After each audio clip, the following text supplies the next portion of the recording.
bandam hayyoneno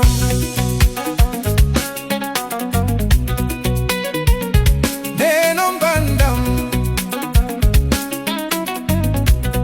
teddi ne debo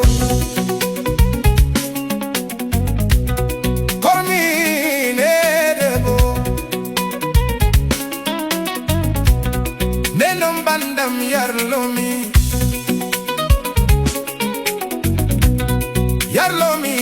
ya for me neno miam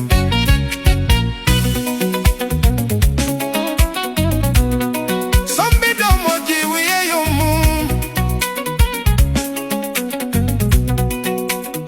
bido kai ko yum nene daro nyamina nene daro ya assalamu alaikum bandirabe futankobe assalamu alaikum région de Matam. Voilà donc haldete mon ko Mamadou Sow alias DJ Kenzo no d'artiste voilà sikki ala hande en ngari e addande on ndanan goto mo gandanda hoorema hande en région de Matam hay goto watta on présenté voilà donc inchallah ko kanko woni kodde men ko koddo mo gandanda hoorema mo jidden yewtidde mo jidden haaldude ko heewi ko gandanda hoorema ko fate gurdam mo ko fate golle mo ko nde wonno de gandi haalo pulaar ene mbiya aduna ko golle balle mo golli fof haale joni ko donc sans plus tarder onon yeɓeɓe oɗon mbiye ndeysan voilà donc no batton abonné mbaɗon partager tigi rigui voilà par ce que ko onon goni dola men donc sans plus tarder ala no batten caggal no calminen bandiraɓe calminen yimɓeɓe foof e noddat koɗo men joni o ara voilà o waɗan rejoindre voilà ɗo e plateau men quoi donc voilà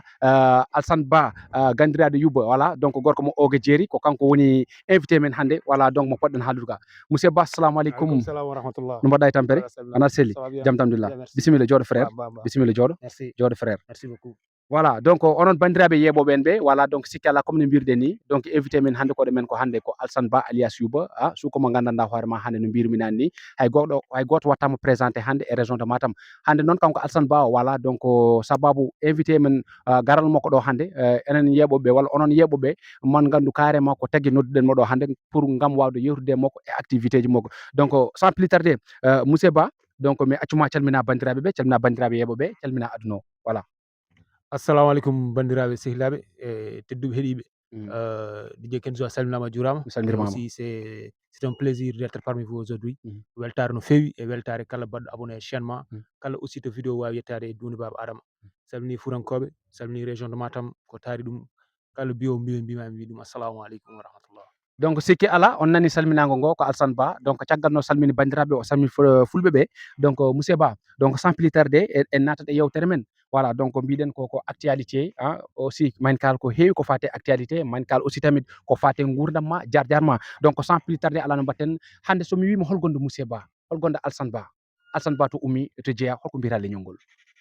ewa balak a salminama DJ Kenzo machallah namdal ngal en waɗi fayida par ce que neɗɗo foof aussi e inde muɗum Alsane Ba Youba no woodi e ko way noon donc sans plus tarder waɗ noon historique rek inde ɗe donc ɓuurmi andirede ko Youba donc état civil o noon woni hen ko Alassane Abouba donc Youba aussi so a namdi homno ardi ɗo mami haalane ko capaɗo goto les événements 80 won événement Mauritanie o mbiyata o donc capaɗo Allah waɗi o jippi galle donc guila mi suwa jibinede o wi jinnaɗo o sa dañ taw ɓiɗɗo goto sa dañi ɓiɗɗo gorko aussi wiyama Youba innirama donc nden waɗi Allah waɗi mamam Yero Malick jibinɗo Abou Yero innirimi Youba ko ni Youba ardi Youba woni Youba mo nanta o voilà e nder kayitaji de inde nde woni hen exactement ko Alassane Abouba ɗum nden inde wonde noddirten école voilà ko nden inde o noddirte école bandiraɓe comme no mbirɗen ni on kettima on nani on paami mais hande caggal no kalanda yimɓe indema e yettode ma mais eɗen est ce que eɗen mbawi andude Alsane Ba holto jeeya e cuuɗi men Fouta Alsane Ba holto ummi e Fouta e Kumbaru men. oui no mbimami ni Alsane Ba jeeya ko cuuɗi men Ogo an wiyata Ogo Jeeri machallah ko Ogo Naajo idde widama aussi ko Ogo jibina Ogo mawni Ogo janggi ha hande to jarten ɗo aussi kadi ko Ogo andi ɗon waɗi carrière muɗum foof presque donc Alsane Ba saɗa haalamo donc haalamo aussi par rapport e parcours aji makko holto ndewmi donc j'ai fait les études coraniques janggumi ko galle ceerno Alassane Abou Mbaye sa nani Alsane Ba o ni woni ceerno Alassane Abou Mbaye on guinnirami voilà ko wona ɗum ko ɗon janggama ɓurana heeɓi kadi janggede français o noon ɗum kam ɓuuri nawede no feewi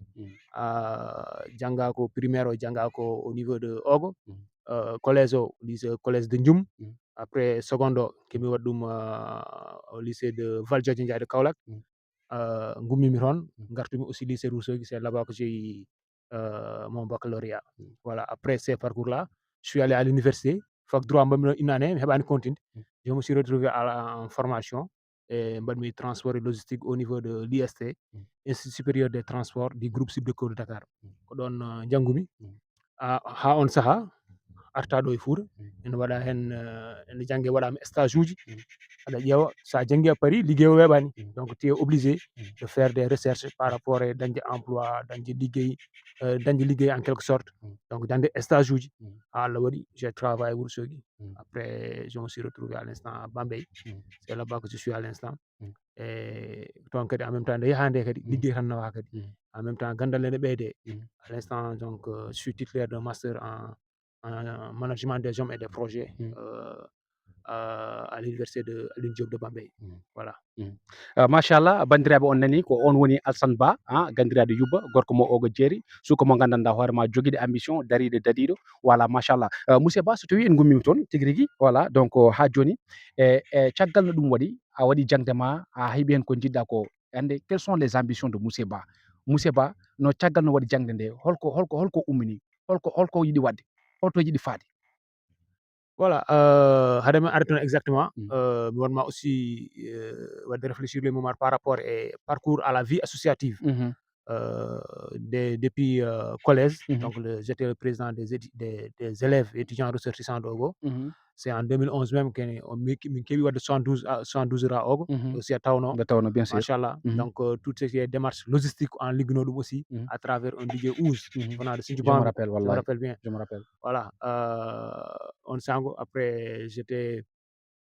gonmi e vie associative o, surtout je me battais pour la cause des étudiants, parce que il arrivait des temps waɗi ɓe pour daña logement ji étudiant ji pour ɓe koɗa c'est tout à fait un problème, parce que sa ali Dakar ala jaatigui, donc c'est trop compliqué mbawa dañde to gonɗa, donc on se battait pour ça. Mi heewi rewde amical des étudiants ressortissants de la commune de Ogo, crémen aussi yadama hen e ko wayda non. Donc vie associative o, On dirait que aussi tamit nder majjum a heeɓino wonde président des aéros. ouais mi meeɗi wonde président aéro, donc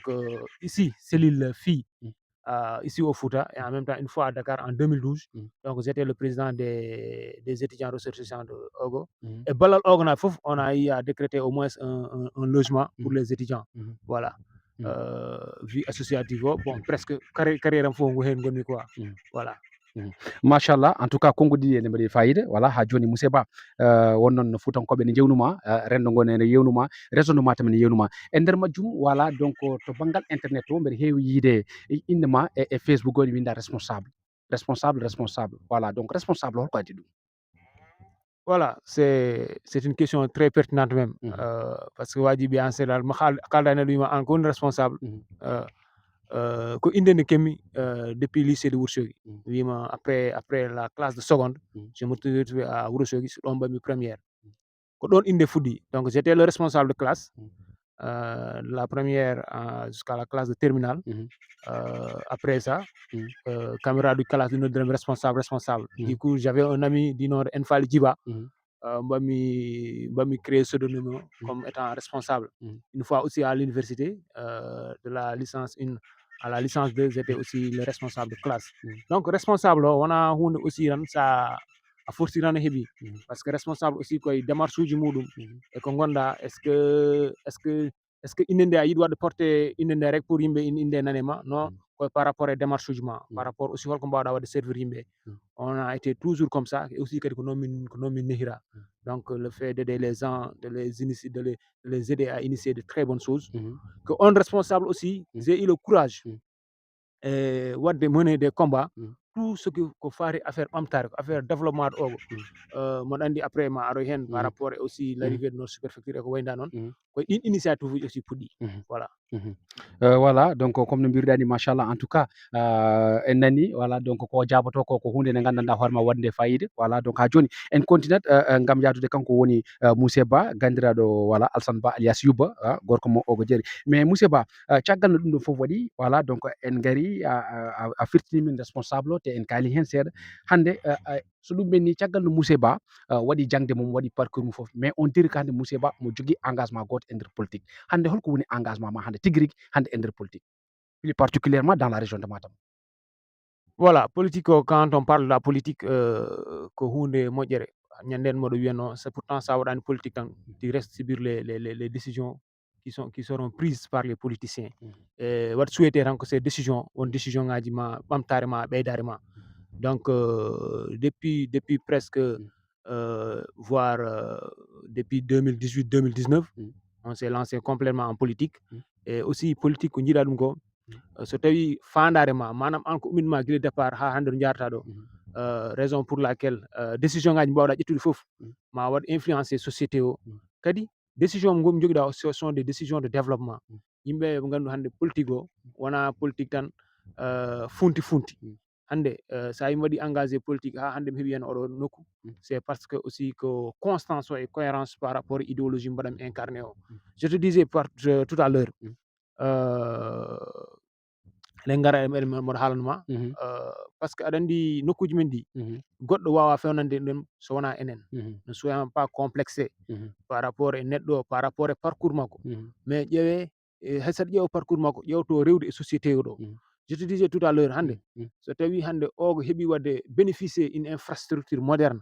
par rapport e manam l'arrivée du sous-préfet aɗa andi ogo on a joué une mission noble par rapport à la démystification du début de organisation autorité wali ɗon mamaye donc ndeɗon haare noon yimɓe kaɓama hen sont des combats de très bonne volonté pour le bénéfice de la population yimɓe suhaɓe ognaɓe fof kaɓama hen Allah waɗi ɗum arti sous-préfet en dawɗon e liggo ɗon donc woni no sahaji yimɓe mbiyano c'était pas possible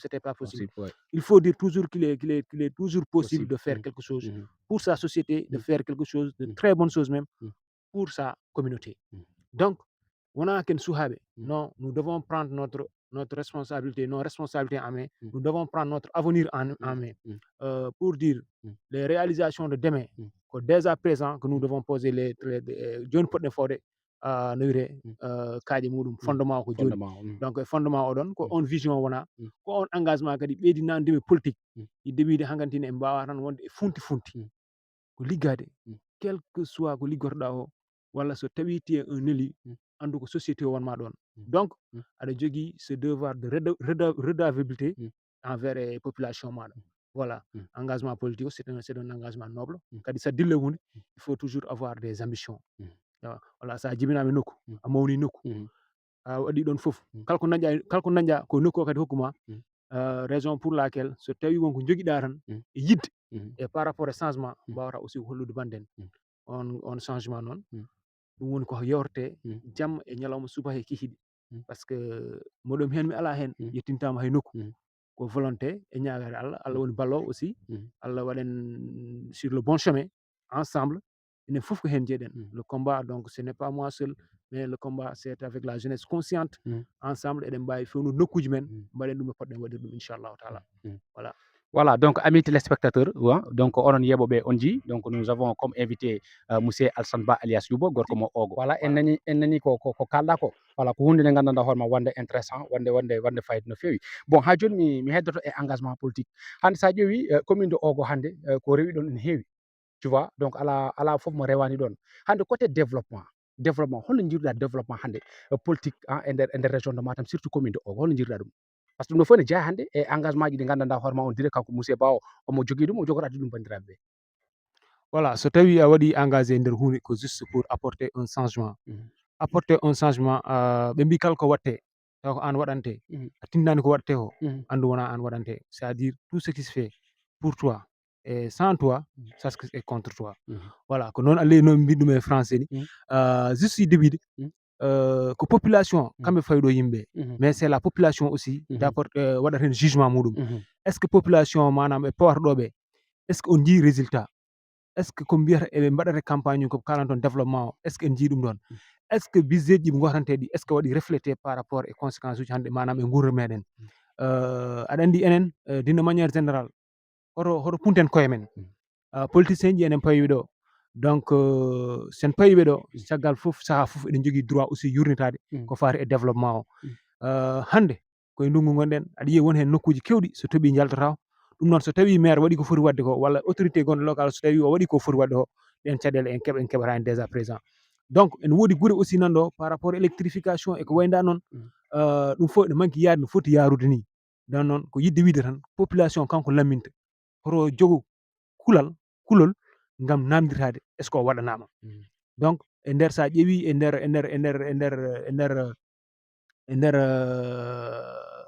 dans les règles de collectivité territoriale sa ƴeewi toujours on donne aux citoyen manam yimɓe laamaɓe déjà yimɓe wuuro ngo à chaque instant pour yurnitade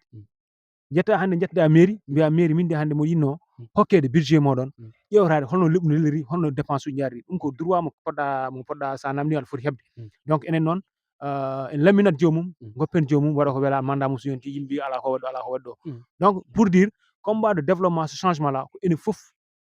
foti wadde intéressé ce qui se passe donc namdade e namdade ko foti namdade voilà ko hunde tan ganda surtout je lance un appel à la jeunesse sukaɓe yoɓe gandu changement nokkuji men enen fuutankoɓe koye juuɗe men goni mawɓe machallah ɓe golli kono sukaɓe aussi woto keeden caggal par ce que mawɗo so tawi yeccitima o yi sukaɓe dariɓe caggal makko rek ɗumen hokkamo courage e parlant de la commune de Ogo d'une manière générale aɗa ɗiɗo Allah en hokkiɓe joom kalis en wonde gando ɓen ko Allah hokkiɓe hay annuma ala mo joguiɗa o ni wonko Allah hokkuma kono ɓen aussi ko Allah mawniɓe donc hen sahaji yimɓe ne mbaɗi complexé par rapport à leurs ressources financières yidde wiide bon c'est un milliardaire c'est un millionnaire il a tous les moyens kokkemo sen kokkimo ñamata walla sen kokkimo ma fewnu donc est ce que ko hokkata ko est ce que anne aussi walla ko waɗantuma o est ce que ma jogo cuusal artude namdade makko ɗum tagui neɗɗo so ardi yo andu kanko heedi caggal par ce que ɓe gardiɗa ɓe ene jogue ma aussi haqqe on jogue ma aussi de droit et de devoir de demander holno gueɗe jaari mais hande to so tawi en gardi to banggal gardugol est ce que hande kanko Alassane Ba omo pari tigui rigui ardade par ce que hande kala ko wawi wiyede eren gardugol hande weeɓani surtout hande e milieu politique mo gonɗen mais est ce que tigui rigui an hande aɗa pari pour ardade pour muñde foof voilà ardande ko no mbimami ni ardande ko il nous faut une jeunesse très consciente même manam yimɓe felliɓe que ça soit des jeunes ou bien des femmes taw ko dariɓe arde ene jiiɗa wadde apporter changement min ma personne à 100% ne waɗani intéressant trop mais ko idéologie mo yimɓe jiiɗi nawde e koye yimɓe changement o koye meɗen woni donc gaye mawɗo nan ɗo mais étant jeune aussi wona kulol wona haydara ko pellital donc mo jogui ngal pellital e par rapport e namdal ma ngal moɗo pari aussi so ɗen woto jeeyi ha keedi e jeeyede ɓeɗon aussi namdiɓe manam lefol mairie Ogo donc ko wona hen ko e ko jiɗami nokku o ko donc vraiment so tawi yimɓe batti hen haqqille tigui par rapport e mon parcours par rapport aussi eno gonirmi e yidde waylo e nder nokkuji men ɗi donc mi sikku aussi ɗum ma ɓeydo hokkude men pellital ma ɓeydo hokkude men cuusal voilà to banggal lefol ɗum mami ara he joni e joni e nder haala ma eɗen nana aɗa haala la jeunesse est ce que eɗen mbawi andude hande Alassane Ba relation mo jogui hakkude makko e jeunesse o surtout hande to wuuro makko to jeeyata par ce que eɗen gandi hande haala pulaar ne kewi wiide konngol goto neɗɗo foof kala so tawi aɗa farno to jeeyɗa ɗo Alassane Ba eɗen gandi o jeeya ko Ogo o farnoto Ogo o mawni ko Ogo activité ji makko fof o waɗi ko Ogo hande est ce que e nder wuuro ma to jibinɗa to mawnuɗa hande est ce que min mbawi andude hande relation ma hakkude ma e jibinande sukaɓe Ogo naɓe ko holɗum par ce que min mbeɗa nana ba franchement so tawi mi yalti e bedde kala to mawre emin nana Alassane Ba gandirade yubbo ko moƴƴo ko boye baɗɗo cool tu vois ko boye joguiɗo respect holno mbaɗɗa ha keɓɗa oɗon respect hande e sukaɓe ɓe haaɓe kursinma dani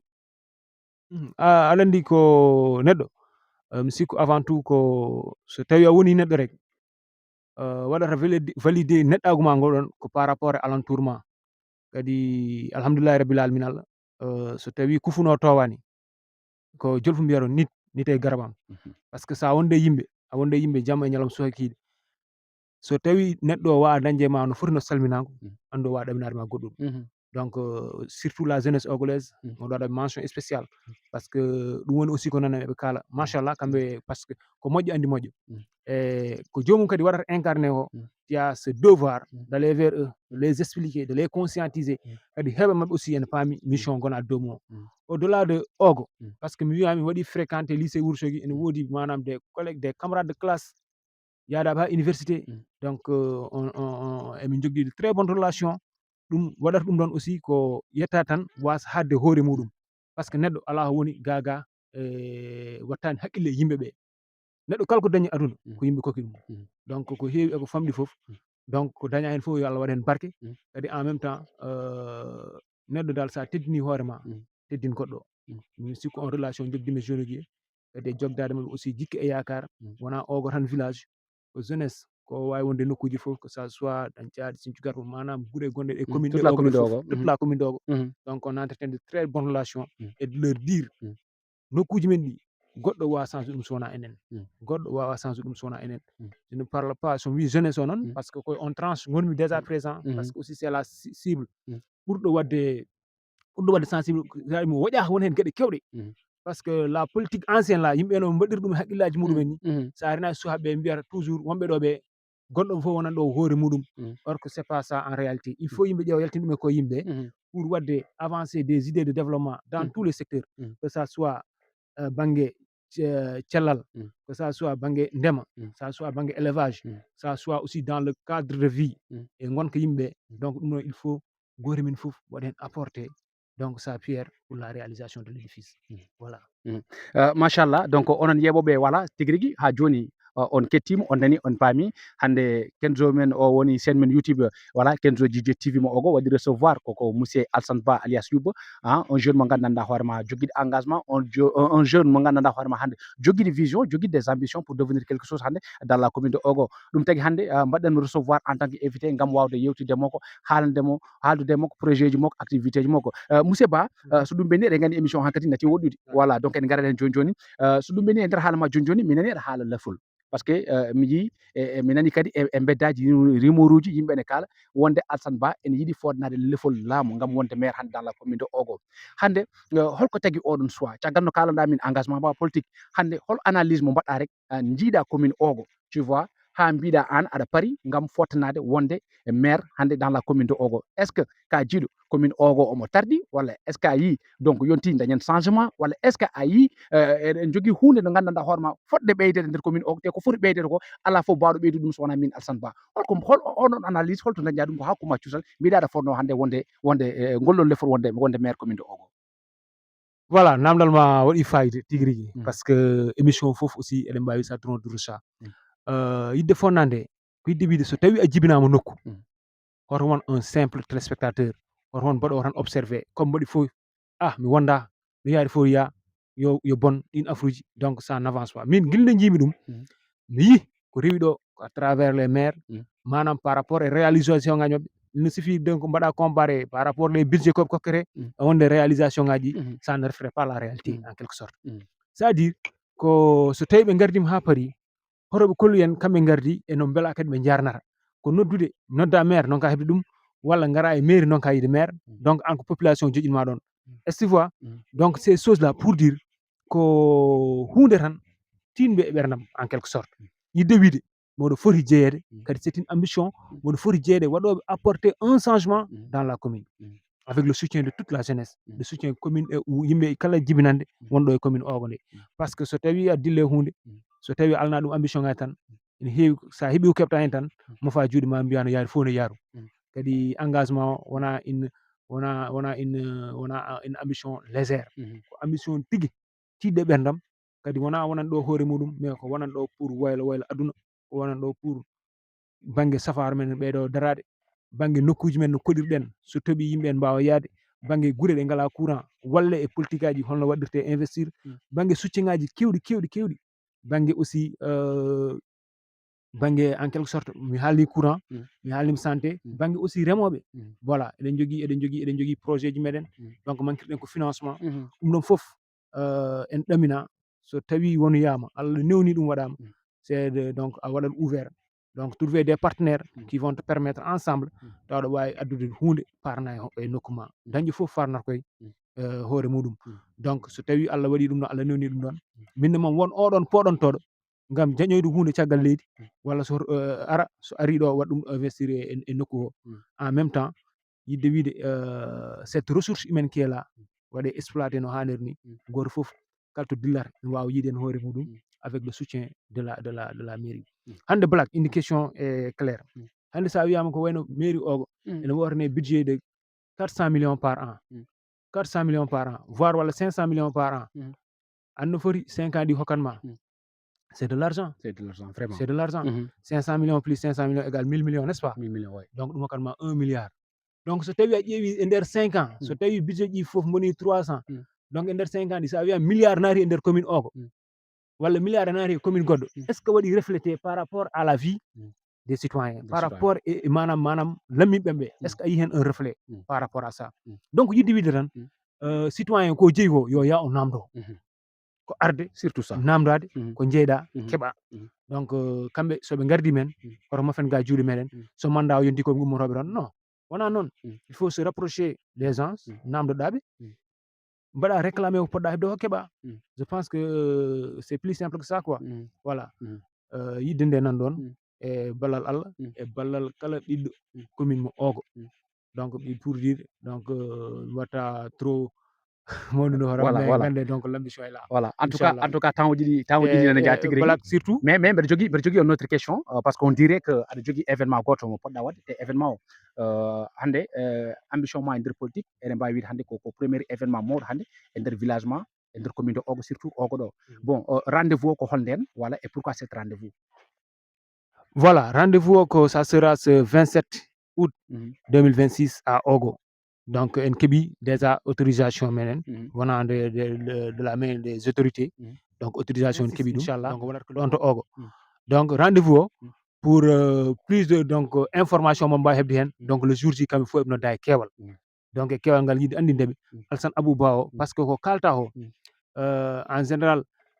il faut waɗa reflété par rapport e parcours ma walla par rapport eko wone ɓerde ma o tigui rigui mi sikku ɗon aussi ɓawa waɗa ɗum exposé inchallahu taala donc pour mi noddi kala wuuro jeeyago e commune Ogo mo keɓɗo tawtorede fof ara tawtore inchallah ce jeudi à partir de 17 heures ɗon to cuuɗi men Ogo pour ensemble enen fof mbaɗen nanene ko yimɓe pamnemɓe notre voix notre chemin pour une commune donc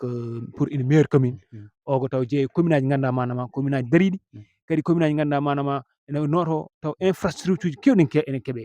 donc sen jii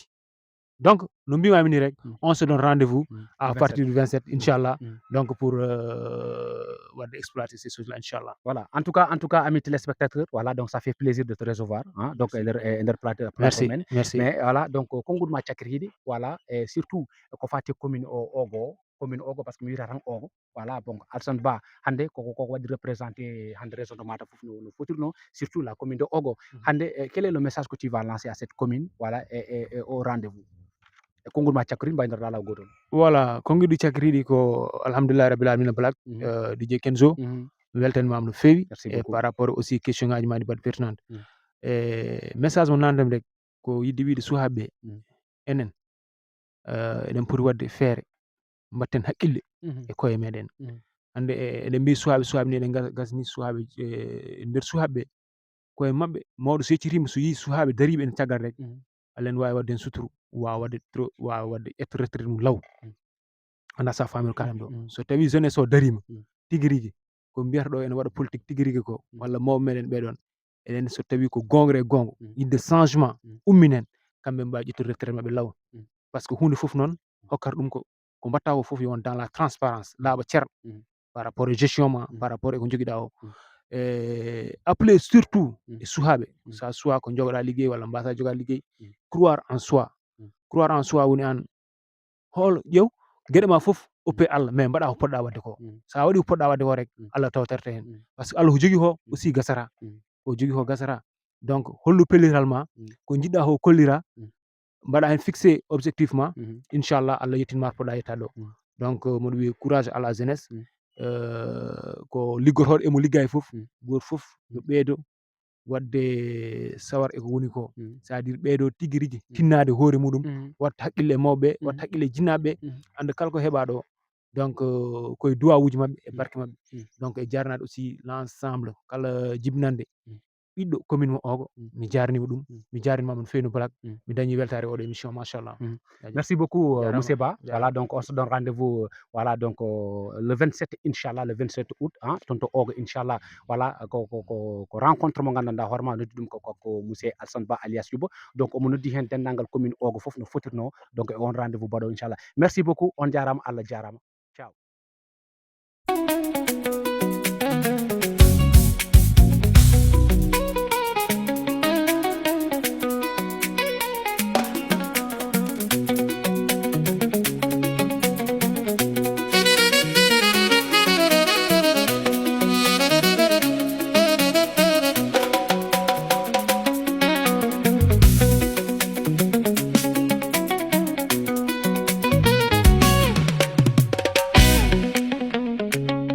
nenam bandam hayyo nenom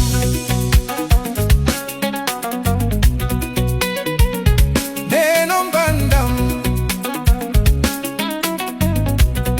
teddi ne debo komi ne debo nenom bandam yarlomi yarlomi ya